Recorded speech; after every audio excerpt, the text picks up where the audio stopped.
My name is Jim Thomas, and welcome to the Fitness Management Update. Our topic today is, does direct mail still work? And here's the absolute answer. Yes, absolutely it does.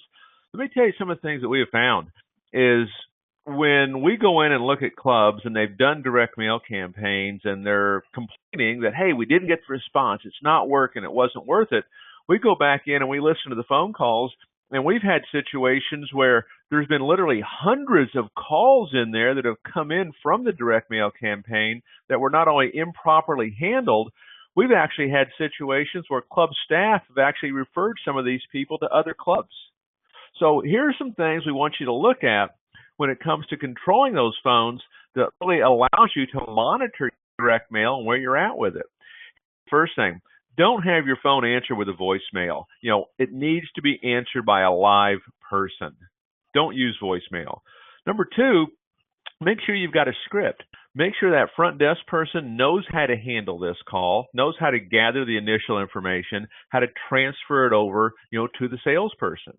Next, this salesperson, make sure they've got a script. Make sure that script is in front of them. Make sure they're using the script. Make sure they have memorized that script, not because it's a canned presentation, but because you want it to be second nature into how you're dealing with your customer. Let's do things that are proven. Let's do things that we know that work. Now, when you're on this phone call, practice being agreeable. I understand. I agree. I hear you. I feel the same way. Be agreeable. Don't say things like, well, we can't, we don't, no, no, no. That's not going to win your customer over.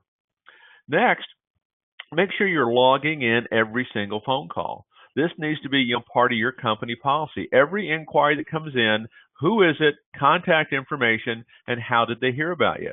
This is part of the training process, it's part of the accountability process, but there's no way in the world you're going to know how your marketing's doing at any level unless you're tracking this. Now, when you're on the phone, you want to sell the appointment. This is what's senior here. This is what the priority is. You're not trying to sell the membership over the phone. You're trying to sell the appointment. Just come on in. Let's get them in. Now, next, I think every direct mail company, at least the ones we work with, they all have, technology where all these calls are recorded. You know how much you're getting. You just have to go in there and listen. And listen to these calls. Play these calls back to your staff. Make sure you're having daily meetings.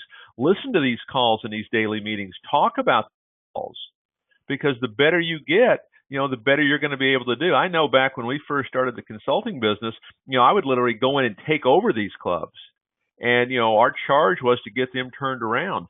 And the first thing I always did, I'd grab the telephone inquiry log sheet of all I was going to handle them the way you're supposed to, and I was going to make the phone call until I had a successful outcome.